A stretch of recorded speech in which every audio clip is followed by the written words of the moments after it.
बाबा जी और हजूर जी की प्यारी संगत जी, राधा स्वामी जी, स्वागत है आपका हमारे चैनल भजन मार्गम में। संगत जी, इस आत्मिक यात्रा में हम सभी का परम उद्देश्य यही है कि हम अपने सतगुरु के नूरी स्वरूप का साक्षात्कार कर सकें, उनके दिव्य प्रकाश ब्रह्म ज्योति को देख सकें और शब्द धुन का अनुभव कर सकें, जो हमारे हृदय और चेतना को सीधे प्रभु से जोड़ता है। यह यात्रा सिर्फ बाहरी कर्मों या रीति रिवाजों की नहीं है, बल्कि यह हमारी आंतरिक चेतना, हमारी आत्मा की गहन जागरूकता और साधना की प्रगति को समझने का माध्यम है। हम सभी इन संकेतों और अनुभवों के माध्यम से यह जानना चाहते हैं कि हमारी साधना सही दिशा में बढ़ रही है या नहीं, क्या हमारे प्रयासों को प्रभु देख रहे हैं और आशीर्वाद दे रहे हैं, और अंततः मालिक का स्वरूप कैसा है। इस दिव्य अनुभूति की प्यास हमें हर रोज नियम पूर्वक भजन सुमिरन में बिठाती है और हमारी साधना को स्थिर और निरंतर बनाती है। इसी संदर्भ में आज हम कुछ ऐसे प्रश्नों पर चर्चा करेंगे जो साधकों के अनुभवों और जिज्ञासाओं से जुड़े हुए हैं, और ध्यान, आत्मिक अनुभव और आंतरिक जागरूकता से सीधे संबंधित हैं। कुछ साधकों ने पूछना चाहा है कि ब्रह्म ज्योति के दर्शन वास्तव में कब होते हैं और इसके लिए क्या विशेष साधना या अवस्था आवश्यक है। दूसरा प्रश्न यह है कि ध्यान के दौरान प्राप्त होने वाले अनुभवों, भावनाओं और अंतर्दृष्टियों को किसके साथ साझा किया जाना चाहिए ताकि साधक अपने अनुभवों का सही मार्गदर्शन प्राप्त कर सके। तीसरा प्रश्न यह है कि जब ध्यान में बैठते समय बारिश की बूंदों की हल्की आवाज़, सन्नाटे का गहरा संगीत या झिंगुर की मध्यम ध्वनि सुनाई देती है, तो उसका क्या अर्थ है। क्या यह बाहरी प्रकृति का संकेत है या आंतरिक चेतना की सूक्ष्म अभिव्यक्ति। चौथा प्रश्न यह है कि ध्यान के समय जब पूरा शरीर शून्य अवस्था में चला जाता है और सारी ऊर्जा सिर पर केंद्रित होने लगती है, तो यह किस प्रकार की आध्यात्मिक उन्नति या समाधि की ओर इशारा करता है। और पांचवा और अंतिम प्रश्न यह कि क्या ध्यान की इस गहराई में जाने से व्यक्ति के जीवन में कोई ठोस परिवर्तन आता है। क्या इसका प्रभाव उसके मानसिक, भावनात्मक और भौतिक जीवन पर भी पड़ता है, और यह साधक को किस प्रकार सामाजिक और व्यक्तिगत जीवन में परिवर्तन की दिशा दिखाता है। हम इन सभी 5 प्रश्नों के उत्तर एक एक करके विस्तार और गहराई के साथ समझेंगे, उदाहरणों और अनुभवों के माध्यम से इसे स्पष्ट करेंगे, ताकि संगत जी आपके हृदय और चेतना तक यह ज्ञान सहज रूप से पहुंच सके। इसलिए मैं आपसे अनुरोध करती हूं कि आप इस वीडियो को ध्यानपूर्वक अंत तक सुनिए, क्योंकि इसमें साझा किया गया ज्ञान आपके भीतर एक नई दृष्टि और समझ जगाने में सक्षम है, आपके भीतर की जिज्ञासाओं को शांत करेगा और भक्ति साधना की दिशा को और प्रगाढ़ बनाएगा। संगत जी, आगे बढ़ने से पहले आपसे एक छोटी सी विनती है, जल्दी से हमारे चैनल भजन मार्गम को सब्सक्राइब कर लें, ताकि ऐसे ही आध्यात्मिक ज्ञान आप तक निरंतर पहुंचता रहे। संगत जी, आइए हम पहले प्रश्न से शुरुआत करते हैं। पहला प्रश्न है, ब्रह्म ज्योति के दर्शन कब होते हैं। यह वह जिज्ञासा है जो अधिकांश साधकों के मन में रहती है और अक्सर हमसे पूछी जाती है कि आखिर यह दिव्य प्रकाश कब और कैसे दिखाई देता है। इसे समझने के लिए हमें सबसे पहले ये जानना होगा कि शास्त्रों और संतों ने ज्योति का वर्णन अनेक रूपों में किया है। इसे आत्म ज्योति, निरंजन ज्योति या ब्रह्म ज्योति जैसे नामों से भी जाना जाता है। ध्यान की गहराई में जब साधक अपनी चेतना को भीतर केंद्रित करता है, तब उसे अलग अलग प्रकार की ज्योति के दर्शन होते हैं, कभी मंद, कभी तेज, कभी स्पंदित, तो कभी स्थिर। यह ज्योति वास्तव में आत्मा का प्रकाश है, जिसे आत्म ज्योति कहते हैं। लेकिन इस मार्ग में एक विशेष ज्योति है जो त्रिकुटी में स्थित आज्ञा चक्र के पास प्रकट होती है। इसे कुछ लोग अमर ज्योति कहते हैं और कुछ इसे ही ब्रह्म ज्योति मानते हैं। इसे समझने के लिए एक उदाहरण लेते हैं। कल्पना कीजिए कि एक अंधेरे कमरे में कई छोटे छोटे दीपक टिमटिमा रहे हैं। कुछ दीपक कोने में, कुछ मेज पर और कुछ खिड़की के पास हैं। लेकिन कमरे के बीचों बीच एक बड़ा दीपक है जिसकी लौ स्थिर, तेज और अडिग है, जो पूरे कमरे को प्रकाशित कर रही है। ध्यान की शुरुआत में साधक को कई छोटे छोटे प्रकाश दिखाई दे सकते हैं। ये अलग अलग स्तरों की ज्योति तरंगें होती हैं, परंतु जैसे जैसे साधना गहरी होती जाती है, ध्यान का केंद्र त्रिकुटी पर स्थित मुख्य प्रकाश पर टिकने लगता है। बाकी सभी रोशनियां धीरे धीरे पीछे छूट जाती हैं और केवल वही एक विशिष्ट प्रकाश स्पष्ट रूप से दिखाई देता है। यही ब्रह्म ज्योति है। गुरुवाणी में भी इसका उल्लेख मिलता है। ज्योति ज्योत मिलाई संपूर्ण थिया, अर्थात जब आत्मा उस परम ज्योति में लीन हो जाती है तब उसे पूर्णता का अनुभव होता है। गुरु ग्रंथ साहिब जी में स्पष्ट कहा गया है कि यह ज्योति हमारे भीतर ही विद्यमान है और जब मन पवित्र होता है तथा साधक ध्यान की गहराई में उतरता है तभी यह दिव्य प्रकाश प्रकट होता है। संगत जी, इस प्रकाश का अनुभव हर साधक को अलग अलग समय पर और उसकी साधना की गहराई के अनुसार होता है और ये एक संकेत है कि साधक की साधना सही दिशा में आगे बढ़ रही है और उसकी आत्मा धीरे धीरे मालिक के दिव्य स्वरूप से जुड़ रही है। यह ज्योति प्रकट होने के बाद ध्यान की यात्रा और गहरी हो जाती है। भीतर की दृष्टि पूर्णतः जागृत होने लगती है और साधक को आत्म साक्षात्कार के मार्ग पर आगे बढ़ने का अवसर मिलता है। यह अनुभव शब्दों में पूर्ण रूप से व्यक्त नहीं किया जा सकता, क्योंकि यह समझने की नहीं, अनुभव करने की बात है। तो सांगट जी, यदि आप भी इस प्रकाश के दर्शन करना चाहते हैं तो अपने ध्यान को निरंतर बनाए रखें, मन को शांत रखें और गुरु कृपा पर विश्वास रखें।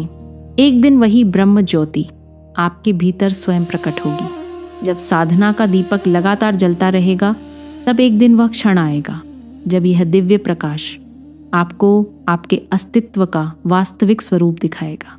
संगत जी, अब हम दूसरे प्रश्न की ओर बढ़ते हैं। ध्यान में प्राप्त अनुभव किसे बताना चाहिए? यह प्रश्न अत्यंत महत्वपूर्ण है, क्योंकि ध्यान का अनुभव अत्यंत गहरा, सूक्ष्म और संवेदनशील होता है। जब कोई साधक ध्यान करता है तो उसे ऐसे अनुभव होते हैं जिन्हें शब्दों में पूरी तरह व्यक्त करना असंभव होता है। ये अनुभव केवल मन को शांति देने वाले नहीं होते, बल्कि साधक की आत्मा को एक नई दिशा, एक गहन आध्यात्मिक स्थिरता और जीवन की सच्ची समझ की ओर ले जाते हैं। लेकिन इस अनुभव को किसके साथ साझा करना चाहिए, यह समझना बेहद आवश्यक है। ध्यान के अनुभव व्यक्तिगत और गुप्त होते हैं, इन्हें साधारण रूप से सार्वजनिक नहीं करना चाहिए। इसे समझने के लिए संगत जी, आप इसे ऐसे देख सकते हैं जैसे एक कुम्हार अपनी मिट्टी के बर्तन को धीरे धीरे पका रहा हो। वह उसे बार बार छूने या उजागर करने से बचाता है ताकि वह पूरी तरह मजबूत और स्थिर बन सके। उसी तरह ध्यान में प्राप्त अनुभवों को भीतर ही भीतर परिपक्व होने देना चाहिए। यदि हम इन्हें बार बार दूसरों से साझा करने लगते हैं तो उनकी गहराई, शक्ति और प्रभाव धीरे धीरे कम हो जाता है।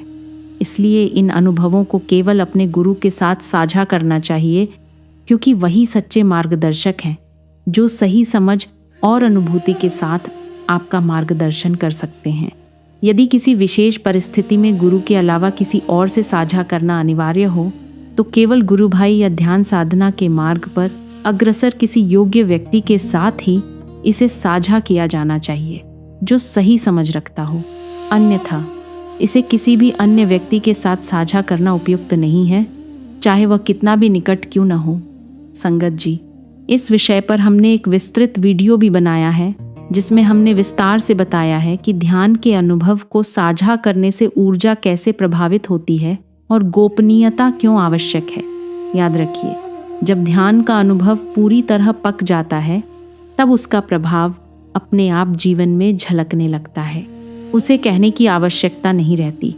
आपकी मौन उपस्थिति ही दूसरों को शांति का अनुभव कराने लगती है। इसलिए अपने अनुभवों को भीतर ही भीतर संजोए रखें, उन्हें एक दिव्य उपहार की तरह संभाल कर रखें और अपनी साधना में निरंतर गहराई और स्थिरता के साथ आगे बढ़ते रहें। संगत जी, अब हम तीसरे प्रश्न की ओर बढ़ते हैं। ध्यान में झिंगुर, सन्नाटे और बारिश की आवाज़ें क्यों सुनाई देती हैं? यह अनुभव बहुत से साधकों के लिए प्रारंभ में रहस्यमय और कभी कभी आश्चर्यजनक भी होता है। क्या आपने ध्यान के गहरे क्षणों में कभी झिंगुर की कोमल आवाज़ सुनी है या ऐसा महसूस किया है कि चारों ओर गहरा सन्नाटा है, फिर भी कहीं ना कहीं एक मधुर ध्वनि गूंज रही है। कभी कभी यह बारिश की बूंदों जैसी कोमल आवाज के रूप में भी प्रकट होती है।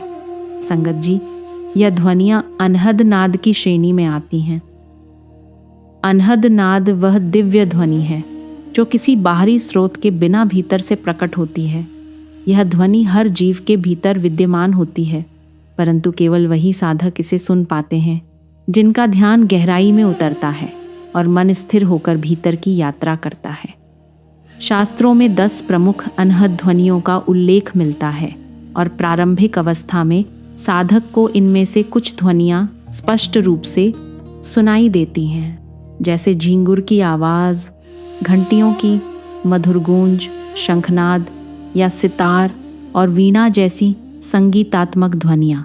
विशेष रूप से झींगुर की आवाज़ वह ध्वनि है जिसे लगभग हर साधक अपने प्रारंभिक ध्यान अनुभव में सुन सकता है। यह केवल मनुष्यों तक सीमित नहीं है, बल्कि अन्य प्राणियों में भी इसका अनुभव होता है। जब ध्यान की गहराई बढ़ती है तो यह ध्वनि और अधिक स्पष्ट, अधिक सूक्ष्म और गहन अनुभव के रूप में प्रकट होती है। सन्नाटे की आवाज़ वास्तव में खालीपन या निस्तब्धता नहीं है, बल्कि यह सूक्ष्म कंपन का संकेत है जो पूरे ब्रह्मांड में सतत प्रवाहित हो रहा है। यह वह अवस्था है जब साधक बाहरी जगत से कटकर अपने भीतर गहन अवलोकन में डूब जाता है और उसके अंदर की चेतना पर पूरा ध्यान केंद्रित हो जाता है। इसलिए संगत जी, यदि ध्यान में आपको ये ध्वनियाँ सुनाई दे रही हैं तो घबराने की आवश्यकता नहीं है। यह आपके आध्यात्मिक मार्ग पर प्रगति का संकेत है। बस धैर्य बनाए रखें, ध्यान को और अधिक गहराई से करें और इन ध्वनियों को केवल सुनते जाइए। यही अनहद नाद धीरे धीरे आपको पूर्ण मौन, निर्विकार चेतना और परम शांति की अवस्था तक ले जाएगा, जहाँ केवल शुद्ध चेतना का अनुभव शेष रहेगा और साधक को दिव्यता के स्थायी अनुभव का लाभ मिलेगा। संगत जी, अब हम चौथे प्रश्न की ओर बढ़ते हैं। जब ध्यान में पूरा शरीर शून्य हो जाए और सारी ऊर्जा सिर पर एकत्रित हो जाए तो इसका क्या संकेत है? यह प्रश्न अत्यंत सुंदर और गहन है और इसे पूछने वाला साधक स्पष्ट रूप से यह दर्शाता है कि वह अपनी साधना को गंभीरता से ले रहा है। ऐसा प्रश्न सुनकर हृदय प्रसन्न हो उठता है, क्योंकि यह साधक के समर्पण, ईमानदारी और ध्यान की प्रगति का प्रतीक है। ध्यान की गहन अवस्था में जब शरीर शून्य हो जाता है तो सभी संवेदनाएं धीरे धीरे विलुप्त हो जाती हैं और साधक की पूरी ऊर्जा सिर की ओर खींचने लगती है। यह संकेत सीधे समाधि की ओर बढ़ने का है। यह साधक की साधना का उच्चतम पड़ाव होता है, जहाँ शरीर का एहसास धीरे धीरे समाप्त होता है और मन पूरी तरह भीतर लीन हो जाता है। केवल चेतना अपनी मूल स्रोत की ओर केंद्रित रहती है। शास्त्रों में स्पष्ट कहा गया है कि जब ऊर्जा ब्रह्मरंध्र की ओर प्रवाहित होने लगती है और 10वां द्वार, जो सिर के शीर्ष पर स्थित सूक्ष्म आध्यात्मिक केंद्र है, खुलने लगता है, तब साधक आत्मा के परम स्रोत के निकट पहुंचने लगता है। यह अवस्था साधारण नहीं है। इसे प्राप्त करने के लिए वर्षों का अभ्यास, समर्पण और सद्गुरु की कृपा की आवश्यकता होती है। इसे एक सरल उदाहरण से समझिए। जब कोई नदी समुद्र में मिलती है तो उसकी स्वतंत्र धारा विलुप्त हो जाती है और वह असीम जलराशि का हिस्सा बन जाती है। ठीक उसी प्रकार जब ध्यान में ऊर्जा सिर के शीर्ष पर सिमटती है तो साधक की आत्मा स्वयं को ब्रह्मांडीय चेतना से जोड़ने लगती है। इसे संत और सिद्ध महात्मा आध्यात्मिक मृत्यु या समाधि में मरना भी कहते हैं, क्योंकि शरीर स्थिर हो जाता है पर आत्मा अपने वास्तविक स्वरूप में जागृत हो जाती है। यदि आपका ध्यान इस अवस्था तक पहुंच रहा है तो यह अत्यंत शुभ संकेत है कि आपकी साधना सही दिशा में अग्रसर है और आप समाधि के द्वार तक पहुंच रहे हैं। अब आवश्यक है कि आप इस अवस्था में स्थिर रहें, बिना भय, बिना संशय, केवल पूर्ण समर्पण और श्रद्धा के साथ। इस विषय पर हमने एक विस्तृत वीडियो भी बनाया है जिसमें बताया गया है कि जब शरीर शून्य हो जाता है और ऊर्जा सिर पर एकत्रित होती है तो इस स्थिति को कैसे संभालें और इसे पूर्ण समाधि में परिवर्तित करें। संगत जी, यह क्षण अत्यंत मूल्यवान है। इसे पूर्ण, प्रेम, भक्ति और श्रद्धा से स्वीकार करें और ध्यान की गहराई में पूरी तरह डूब जाएं, क्योंकि यही वह अवस्था है जहां साधक को अपने वास्तविक दिव्य स्वरूप और सतगुरु की कृपा का साक्षात्कार होता है। संगत जी, अब हम 5वें और अंतिम प्रश्न की ओर बढ़ते हैं। क्या ध्यान की गहराई में जाने से व्यक्ति के जीवन में कोई ठोस बदलाव आता है और क्या इसका प्रभाव उसकी बाहरी दुनिया पर भी पड़ता है? संगत जी, ध्यान केवल एक आंतरिक साधना नहीं है, यह हमारे पूरे जीवन को बदलने की अद्भुत शक्ति रखता है। जब कोई साधक ध्यान की गहराई में उतरता है तो सबसे पहला और स्पष्ट परिवर्तन उसके भीतर की शांति में आता है। मन की चंचलता धीरे धीरे शांत होने लगती है, विचारों का शोर कम हो जाता है और व्यक्ति के जीवन में एक सहज, निरंतर और संतुलित प्रवाह उत्पन्न होता है। यह आंतरिक शांति केवल साधक तक सीमित नहीं रहती, वह उसके शब्दों, उसकी बातें करने की शैली, उसके व्यवहार और उसके आसपास की ऊर्जा से स्वतः ही दूसरों तक प्रसारित होने लगती है। धीरे धीरे साधक में सोचने और निर्णय लेने की क्षमता में वृद्धि होती है। तनाव और चिंता का स्तर घटता है, रिश्ते मधुर और प्रेमपूर्ण बनते हैं और व्यक्ति के भीतर आत्म साक्षात्कार की प्रक्रिया सक्रिय हो जाती है। ध्यान ठीक उसी प्रकार है जैसे एक सुगंधित फूल जो न केवल स्वयं को महकाता है बल्कि अपने आसपास के वातावरण को भी शांति और सकारात्मक ऊर्जा से भर देता है। संगत जी, ध्यान की गहराई से जुड़ी एक बहुत महत्वपूर्ण बात यह समझना आवश्यक है कि इसे किसी इच्छा की पूर्ति या बाहरी लाभ की आकांक्षा के लिए नहीं करना चाहिए। यदि कोई यह सोचकर ध्यान करता है कि उसकी मनचाही चीजें हासिल होंगी तो यह एक बड़ी गलतफहमी है। ध्यान कोई जादू नहीं है जो आपकी इच्छाओं को तुरंत पूरा कर देगा। यह कोई वरदान मांगने की प्रक्रिया नहीं है। ध्यान का असली उद्देश्य आत्मा को परमात्मा से जोड़ना है, न कि बाहरी संसार की आकांक्षाओं की पूर्ति। सच्चा ध्यान वह है जब व्यक्ति अपने भीतर उतरकर मैं क्या चाहता हूँ के स्तर से ऊपर उठकर मैं कौन हूँ की खोज में निकलता है। जब यह खोज प्रारंभ होती है तो पुरानी इच्छाएं धीरे धीरे अपने आप विलुप्त हो जाती हैं और व्यक्ति यह अनुभव करने लगता है कि जिस आनंद को वह बाहरी चीज़ों में ढूंढ रहा था वह आनंद तो उसके भीतर ही विद्यमान है। इस आत्मिक अनुभूति के साथ जीवन में स्थिरता, संतुलन और पूर्णता आने लगती है और बाहरी दुनिया पर भी इसका प्रभाव दिखाई देने लगता है। साधक की उपस्थिति, उसकी दृष्टि, उसके कार्य और उसके संबंध सभी एक सकारात्मक, शांति और सामंजस्यपूर्ण ऊर्जा से परिपूर्ण हो जाते हैं। यही ध्यान की गहराई का वास्तविक फल है, आंतरिक चेतना का विकास, आत्मा का जागरण और जीवन के हर पहलू में स्थायी परिवर्तन। संगत जी, इस प्रकार हम देख सकते हैं कि ध्यान केवल एक साधना नहीं बल्कि एक संपूर्ण जीवन दर्शन है जो हमारे भीतर शांति, स्पष्टता और संतुलन लाता है और धीरे धीरे हमारे बाहरी जीवन को भी बदल देता है। ब्रह्म ज्योति का दर्शन, अनहद नाद की अनुभूति, शरीर और ऊर्जा का गहन अनुभव, ये सभी संकेत हैं कि साधक की साधना सही दिशा में अग्रसर है और गुरु कृपा उसके साथ है। ध्यान में प्राप्त अनुभवों को भीतर संजोकर रखना, उन्हें केवल योग्य मार्गदर्शक के साथ साझा करना और अपने भीतर की चेतना की ओर निरंतर डूबते रहना, यही साधना की असली प्रक्रिया है। जब साधक इस मार्ग पर स्थिर होकर आगे बढ़ता है तो उसके जीवन में स्थायी परिवर्तन आता है। मन शांत होता है, विचार स्पष्ट होते हैं, रिश्ते मधुर बनते हैं और आत्मा अपने वास्तविक दिव्य स्वरूप से जुड़ जाती है। संगत जी, इसलिए अपनी साधना में धैर्य और समर्पण बनाए रखें।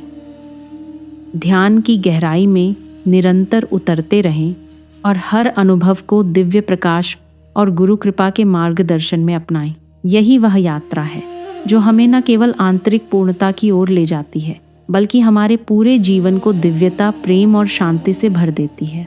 संगत जी, अगर इस वीडियो ने आपके हृदय में कोई प्रेरणा जगाई हो, अगर आपके भीतर मालिक से मिलने की कोई तड़प जागी हो, तो कृपया इसे सिर्फ अपने तक सीमित न रखें। इसे अपने प्रियजनों के साथ ज़रूर साझा करें। क्या पता आपका एक छोटा सा शेयर किसी सोई हुई आत्मा को जगा दे या किसी की रुकी हुई आध्यात्मिक यात्रा को आगे बढ़ा दे। और आपसे एक नम्र विनती है, कृपया हमारे चैनल भजन मार्गम को सब्सक्राइब ज़रूर करें। हमारी ये छोटी सी सेवा की कोशिश आपको रोज़ाना प्रेरित करने की, आपको आध्यात्मिक मार्ग पर बनाए रखने की तभी सफल होगी जब आपका साथ मिलेगा। मिलते हैं अगली वीडियो में एक नए आध्यात्मिक रहस्य के साथ। राधा स्वामी जी।